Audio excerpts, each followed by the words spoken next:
Peut-on apprendre aux enfants avec autisme à s'intéresser à l'autre? Comment les entraîner à collaborer aux activités familiales, sportives ou scolaires? Pour répondre à cette nécessité, Jacqueline Nadel et Jean-Claude Martin ont imaginé la plateforme Mimétique. Nous souhaitions continuer à collaborer avec Jacqueline et donc nous sommes partis déjeuner dans un petit restaurant coréen près de Place d'Italie et là nous avons discuté un peu de nos thématiques récentes et de nos intérêts sur les interactions de la machine pour l'autisme. Je suis une spécialiste de l'imitation. J'ai pu montrer que l'imitation a deux fonctions. Elle a une fonction d'apprentissage et elle a aussi une fonction de communication, où l'enfant fait la même chose que nous, mais nous faisons la même chose que lui, ce qui éveille chez lui un grand plaisir d'abord et de grandes envies de synchronie. Mais dans ce cas-là, même si nous faisons les mêmes mouvements, chacun les fait dans son coin. Et je me suis dit que pour que vraiment cette motricité-là devienne tout à fait sociale, il faut que le mouvement de l'un ait un impact fort sur le mouvement de l'autre, qui soit contraint. Et donc, quoi de mieux que d'assujettir le fait de faire la même chose en même temps à un but? Agir à deux pour déplacer un objet lourd, par exemple, nécessite de se coordonner avec son partenaire, d'être attentif à ce qu'il fait, d'être en phase avec lui. Les enfants autistes, pour la plupart d'entre eux, ne s'intéressent pas du tout à ce que fait l'autre. Et encore moins quand l'autre est en difficulté, c'est lourd, c'est difficile à porter, ça ne leur parle pas.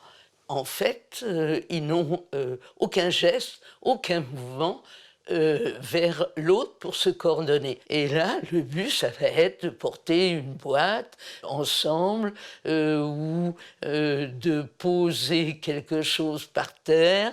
Donc, il faut suivre le rythme de l'autre. Il ne faut pas qu'il y en ait un qui ait la boîte en l'air pendant que l'autre essaye de la tirer par terre.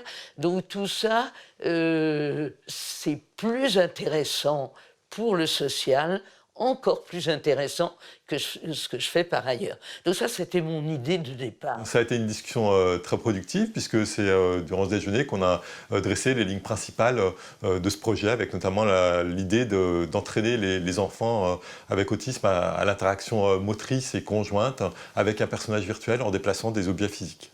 Le groupe pluridisciplinaire de l'IMSI-CNRS, dirigé par Jean-Claude Martin, crée alors un dispositif pour exercer les enfants au dialogue moteur et à l'interaction sociale. Dans le cadre de ce projet, en fait, ce qui nous intéressait, c'est qu'on travaille avec des enfants avec autisme qui sont non-verbaux. Et c'est justement la spécialité de notre équipe de recherche de travailler sur l'enrichissement de l'interaction via des communications non verbales, comme le mouvement par exemple. L'équipe de Jacqueline Nadel nous a accueillis en fait, dans le centre pour qu'on puisse comprendre les enjeux. Donc ce qu'on a fait, c'est qu'on a d'abord été sur place, on a pas mal discuté, regardé comment ça se passait, puis on a commencé à proposer des concepts qu'on a mis sur papier, qu'on a dessinés. On a échangé avec les chercheurs et les praticiens du Centre Télibert. Et après, on est rentré dans le concret. Donc on a commencé à faire un mur avec des aimants, on a proposé des formes d'objets, on a proposé des formes de personnages virtuels. Donc petit à petit, comme ça, tous les éléments sont mis en place pour arriver à la plateforme définitive en intégrant tous les retours au fur et à mesure. Tom avait déjà dessiné les grandes lignes du comportement des personnages. Quand je suis arrivé, moi, j'ai rajouté quelques idées sur les comportements que ces personnages pouvaient peut-être exprimer en interaction avec les enfants. Les informaticiens ont dû prendre en compte le fait qu'il y a des spécificités de ces enfants-là auxquelles on n'est pas habitué. N'importe quoi qui n'est pas en rapport direct avec la tâche peut faire oublier l'objectif de la tâche à l'enfant. C'est ce qu'on appelle les distracteurs. Donc, il faut que la tâche soit le plus épurée possible, qu'il y ait le moins de détails possible. Par exemple, il n'y aura pas d'expression faciale complexe à interpréter et on va travailler uniquement sur le mouvement du corps du personnage virtuel et sur l'interaction motrice via des objets physiques qui devront être déplacés par l'enfant. Dans ce projet, il est très difficile de séparer l'aspect informatique de l'aspect physique, puisqu'il faut faire en fait un entraînement d'action conjointe. Donc il faut que l'enfant, avec un agent, virtuels manipulent un objet ensemble. Et donc cet objet, il doit être physique. Donc quelque part, il doit y avoir à un moment donné une jonction, une transition entre le réel et le virtuel. Et donc c'est là qu'on a conçu ce système hybride où il y a un écran sur lequel on va pouvoir aimanter des objets. Pour pouvoir suivre les objets, une première astuce qui a été utilisée, c'est de détourner l'utilisation de souris d'ordinateur, qui sont installées de l'autre côté de l'écran et qui détectent les déplacements de l'objet en temps réel. L'avantage des souris, c'est qu'elles sont disponibles très facilement, qu'elles sont peu coûteuses et qu'elles permettent d'envoyer énormément d'informations à la seconde, donc qui permet un rafraîchissement de l'interaction plus rapide. Les premières choses qu'on a imaginées, c'est la fonction des personnages virtuels. À mon avis, il fallait qu'il y en ait deux et il fallait qu'ils ne se ressemblent pas pour que l'enfant ne les confonde pas dans des fonctions différentes.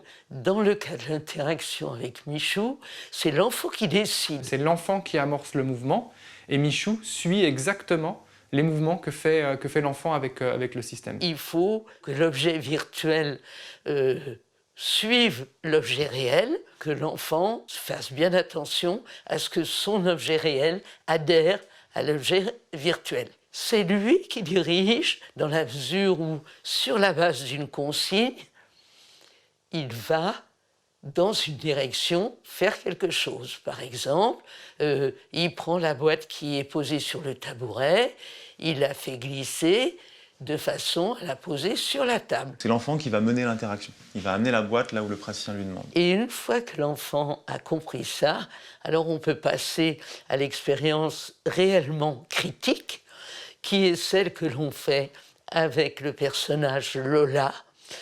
Et c'est critique parce que Lola est autonome.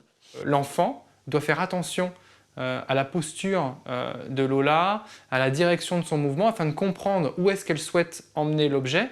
Et là, l'enfant, du coup, a pour objectif d'être capable de suivre le déplacement de l'objet avec Lola. Donc Lola choisit quel objet elle va porter, choisit où elle va emmener cet objet et choisit la vitesse à laquelle elle va aller.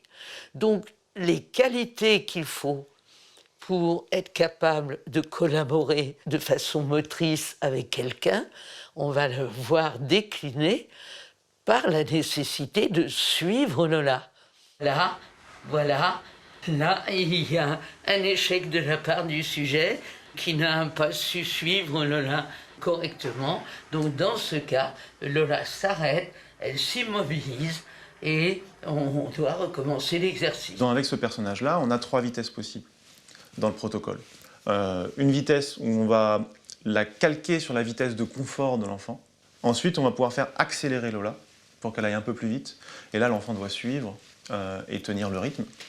Et enfin, dernière difficulté, on la fait aller plus lentement.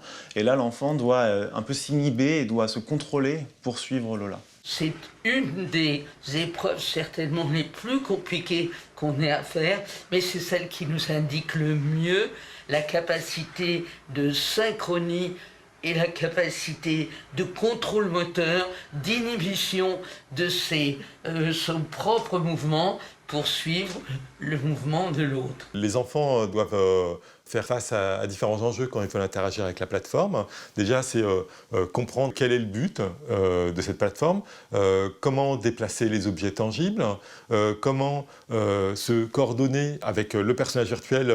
Et il faut comprendre aussi que le personnage virtuel, lui aussi, il est en train de tenir la partie virtuelle du même objet, savoir où il veut déplacer l'objet, par exemple, et à quelle vitesse. Outre ce qu'on attendait, et finalement qu'on réussit à avoir, c'est-à-dire la capacité à se coordonner avec l'autre, à se synchroniser, etc. On a fait 2 découvertes avec cette plateforme. En tournant son corps vers une cible, on leur apprend à comprendre où va l'autre et pourquoi il va là, qu'est-ce qu'il va chercher. Et ça, c'est extrêmement intéressant pour nous parce que cela revient à une très grande difficulté de ces enfants-là, qui est celle de faire de l'attention conjointe, c'est-à-dire de s'intéresser à ce qui intéresse l'autre et de regarder ce que regarde l'autre. La deuxième, c'est qu'ils sont capables d'attribuer des intentions beaucoup mieux qu'on ne croyait, et ils en attribuent aux personnages virtuels. Quand Lola prend l'objet, l'enfant comprend tout de suite qui doit le prendre. Et ça, c'est un enseignement pour nous. Quelquefois, il n'y a pas besoin des consignes. Les outils qu'on fournit aux praticiens leur permettent de rejouer les scénarios, de visualiser les trajectoires que les enfants réalisent avec le personnage virtuel, de comprendre quelles sont les forces et les faiblesses des enfants avec le dispositif. Et comme ça leur donne plus d'informations sur qu'est-ce qu'ils peuvent mettre en œuvre dans leur accompagnement thérapeutique de ces enfants. On avait quelques enfants qui étaient de meilleur niveau et qui avaient quelques possibilités verbales. Pour ces enfants-là, il a été plus facile de faire comprendre la consigne, mais c'est pas pour autant qu'ils ont mieux réussi que les enfants non-verbaux, puisque celui qui a le mieux réussi de tous est un enfant parfaitement non-verbal. C'est aussi un espoir supplémentaire, quoi, de faire travailler la motricité comme une compensation par rapport à l'absence du langage. Cette plateforme ouvre en fait plein de perspectives possibles. Une des perspectives, c'est de continuer à travailler avec des enfants avec autisme pour continuer à récolter d'autres données, à enrichir la plateforme avec éventuellement d'autres objets, d'autres scénarios, mieux analyser en profondeur encore tous les résultats qu'on a collectés jusqu'à maintenant. D'autres perspectives, ce serait d'utiliser cette plateforme également avec d'autres types de handicap pour travailler toujours sur cette combinaison d'interaction physique et d'interaction virtuelle.